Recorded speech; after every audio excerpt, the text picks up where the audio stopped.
Kuatan gue. Gue suka nih sama pertanyaan-pertanyaan movie lah nih.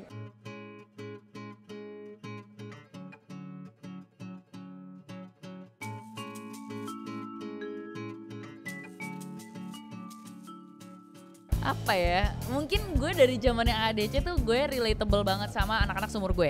Dan ADC itu alhamdulillah wa syukurillah sesuatu yang merupakan sangat keberuntungan bagi gue adalah waktu itu laku banget tuh film. Berarti orang-orang yang dulu relate sama si Cinta sekarang mungkin sudah either kuliah, udah kerja, apa udah punya anak. Jadi mungkin itu kekuatan gue karena gue masih berasa keimbas rezeki AADC setelah 12 tahun kemudian. Di dalam kepala gue, Cinta 12 atau 10 tahun kemudian adalah tetap cewek yang ambisius. Dia akan sangat sukses dalam karirnya apapun itu. Dia akan tetap senang membaca dan menulis. Dia sangat aware terhadap tren dan dia tetap gak bisa tuh lepas dari gengnya. Cinta gak bakalan bisa menjadi orang yang seperti Rangga yang anti persepsi sosial gitu. Cinta justru peduli banget sama persepsi sosial. Walaupun dia juga punya prinsip ya, cuma dia akan tetap bergaul dan datang ke acara-acara orang gitu loh. Dan dia pasti akan sangat update gitu loh, baik secara fashion maupun secara segala macam lah gitu.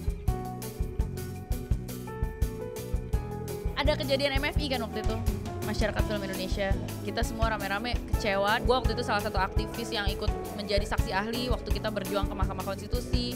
Waktu itu saya sempat udah gak optimis lagi ngelihat industri film Indonesia, melihat penonton Indonesia yang masih perlu disuapin. Film-film yang laku tuh adalah film-film yang lama-lama kok mutunya kayak semakin film-film yang tidak bergizi gitu. Gila-gila film yang penuh nutrisi justru malah gak laku. Saya waktu itu berpikiran bahwa kalau saya mau menghidupkan perfilman Indonesia, saya harus bisa kontribusi ke film ini tanpa saya harus bergantung secara finansial. Mungkin film adalah satu tempat yang saya harus bisa purely idealis. Kalau perlu saya punya duit dari mana, saya invest ke situ tanpa harus mengharapkan bener-bener itu saya hidup dari situ gitu. Jadi saya bener-bener memikirkan segala macam opsi untuk bisa mandiri secara finansial di bidang yang di luar itu. Ibu rumah tangga lah. Karena itu kan kayak sesuatu yang primordial gitu. I'm a mother. Orang tuh gak bakalan bisa mengundurkan diri menjadi ibu loh. Jadi dan gak akan mau juga gitu loh. Karena itu selain itu suatu pekerjaan, itu juga suatu blessing yang sangat-sangat besar.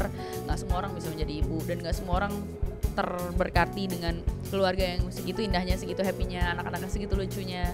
Itu satu hal yang gak mungkin saya gak lakukan. Oke, gue akan kasih jawabannya kalau saya lebih gak akan bisa meninggalkan akademisi kayaknya. That's my soul. Saya bisa laku jadi pekerja seni juga karena saya punya value itu. Karena competitive advantage saya. Dan itu saya rasa yang membedakan saya dari pekerja seni lainnya. Kalau saya hanya pekerja seni tapi saya gak sekolahan, saya rasa saya gak akan jadi kayak gini.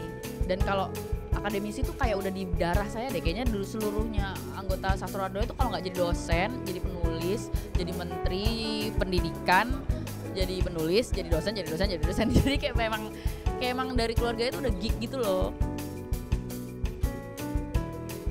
Saya main ini truly for fun karena suami saya ngedukung saya banget dan kayaknya ternyata dia lebih suka kalau saya main film. Damn it. Jadi lebih mesra dia. Mungkin saya kelihatan lebih menarik kalau saya lagi bekerja.